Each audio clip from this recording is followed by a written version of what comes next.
Тэгвэл 2024 оны төсөвт 15.7 их найд төгрөгийн алдаа зөрчил гарчээ. Энэ талаараа холбогдох сайд нарт зөвлөмжийг хүргүүлсэн байна. Гэсэн ч аудитын дүгнэлтийн нөлөө төсвийн алдаа зөрчлийг гаргаж зарцуулсан сайд нарт тооцох хариуцлагын тогтолцоо үгийлэгдэж байна. Энэ сэдвээр эдийн засгийн болон сэтгүүлч уянга дэлгэрүүлэн хүргэнэ. Өдөртөө орой мэндийг хүргэе. За тэгэхээр 2024 оны улсын нэгдсэн төсвийн төсөлд үндэсний аудитын газар олон төсвийн доктортой байдлын зөвлөлөөс бол дүн шинжилгээ бол хийсэн байгаа. За ингээд харахад бол 2024 оны төсвийг улсын төсвийг нийтдээ 61 ерөнхийлөн захираган зарцуулагч бол зарцуулсан гэсэн ийм мэдээлэл байна. За ингээд 7000 орчим тайланд бол судалгаа хийхэд энэ хэмжээний зөрчил гарсан буюу үндэсний аудитын газраас гаргасан дүгнэлтээр бол нийтдээ 9.3 их найт төгрөгийн зөрчил гарсан. Харин төсвийн доктортой байдлын зөвлөлөөс болохоор нийтдээ алдаа нь 6.4 их найт төгрөгийн төсвийн төсөл алдаатай байсан гэсэн ийм дүн мэдээлэл гарч ирж байна. Ингээд харахаар нийтдээ 15.7 их найт төгрөг буюу за тухайн 2024 оны нийт зарлагын 50 орчим хувь нь бол ийхүү алдаа болон зөрчилтэй ийм төсөл хөтөлбөрүүд хэрэгжүүлсэн байна гэдэг мэдээлэл гарч ирж байна. 2023 онд жишээлх юм бол 2.2 их найт төгрөгийн зөрчил илэрч байна гэдэг ийм тайлан хөргөж байсан бол 2024 онд 9.2 их найт буюу ойролцоогоор өмнөх оноосоо 4 дахин өссөн байна. За 2024 онд бол 2020 онтой харьцуулахад зарцуулж байгаа төсөв хөрөнгө нь 3 дахин өссөн байгаа.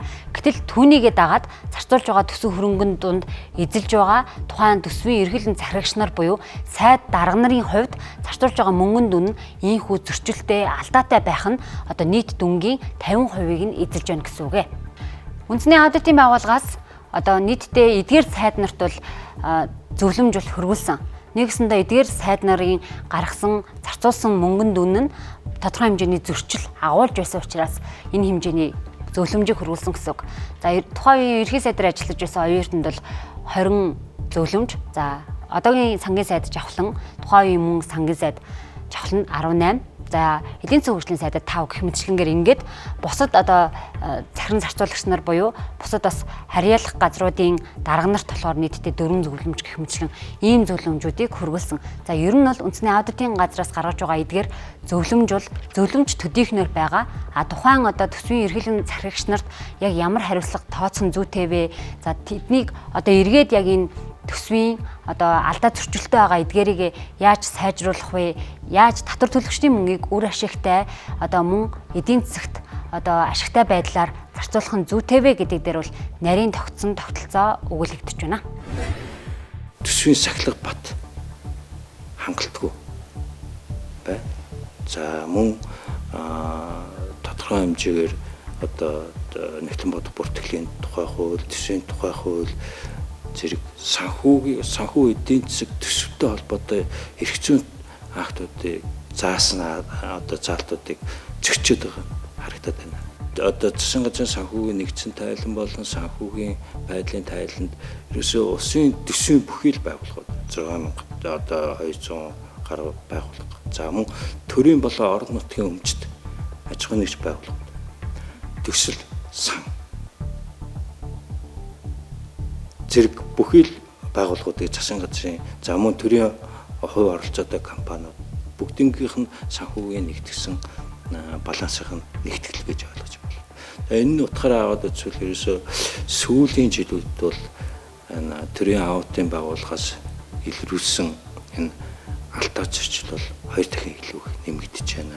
Байнгын хороодын хийх ёстой ажил ялангуяа эдийн засгийн байнгын хороо мэргэжлийн салбар байнгын хороодууд энэ 9 их найт төгрөгийн зөрчил хаана илэрсэн байгааг тухайн хариуцж байгаа төсвийн зарцуулагч нарыг дуудаж мэдээллийг нь авч цаашид ямар үйл ажиллагаагаа чигдрүүлэхийн, сайжруулахын, энэ алдаагаа яаж давтахгүй байхын гэсэн энэ зүйлүүдийг байнгын хороод эргэлзэх хэрэгтэй гэж бодож байна.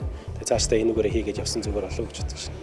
Аудитын хэрэгжилтийг хангах тийм зохион байгуулалтын нэгдүгürt бий болгож байна. За хоёрдугаарт нь тэр нэгжийг хийх ёстой ажил бол аудитын зөвлөмж албан шаардлага актын биелэлтийг хангуулах ойр ойрхон өдөрлөгүүд болоод шаардлагатай бол улсын хурлын холбогдох байнгын хороод мэдээлж явах хэрэгтэй гэдэг ийм байдлаар бид нар ямар ч үсэн хэрэгжилтээр онцгой анхаарна гэдэг дээр тогтоод ажил бүгдлүүд ингэ ажиллаж байгаа. За 2024 оны улсын нэгдсэн төсвийн гүйцэтгэлд хийсэн аудитын байгууллагын дүгнэлтээс одоо тайлангаас онцолж харах юм бол нийтдээ 22 байгууллага 594 төрлийн албан агчийг бол 2024 онд нэмж одоо бий болгож тэдгээрийг бас цалинжуулахад мөнгө зарцуулсан гэсэн үг. За мөн орон нутгийн нэмэгдэл урамшуул гэж олгодог. За энэ нь болохоор тухайн одоо ажилчдын хөдөө орон нутаг за тэр дундаа сумд байгаа эсвэл аймагт байгаас шалтгаалаад 20-40% нэмэлт урамшуул олгодог. За үүнд нийтдээ 105.2 мянган төрлийн албан агчид 308 тэрбум төгрөгийн урамшуул олгосон байна. За мөн дээрээс нь төсвийн ерхийлэн захирагч нарын эрхлэх асуудлын хүрээний байгууллагуудын давсан орлогын зарцуулалт жил бүр нэмэгдэх хандлага ажиглагдсан. Худалдаа авах ажиллагаа зохион байгуулалттай холбогдох хууль тогтоомжийг бүрэн мөрдөөгүй. За хүнс хөдөө аж ахуй хөнгөн үйлдвэрийн салбар болоод байгаль орчин уур амьсгалын өөрчлөлтийн салбар сайд нарын хувьд бол одоо боловсролын сайдын багцад төсвийн хөрөнгөд бүртгэх боломжгүй, хувийн өмчлөлт шилжих төсөл арга хэмжээг улсын төсвийн хөрөнгө оруулалтаар төлөвлөж хэрэгжүүлснээс шалтгаалan иргэн аж ахуйн нэгж байгууллагад үн төлбөргүй олгох, эзэмшүүлэх, ашиглуулах эсвэл түрээсийн гэрээ байгуулах зэргээр төрийн байгууллага аж ахуйн үйл ажиллагаа эрхлэхэд хүрсэн гэдгийг бас тайланд дурдсан байгаа юм.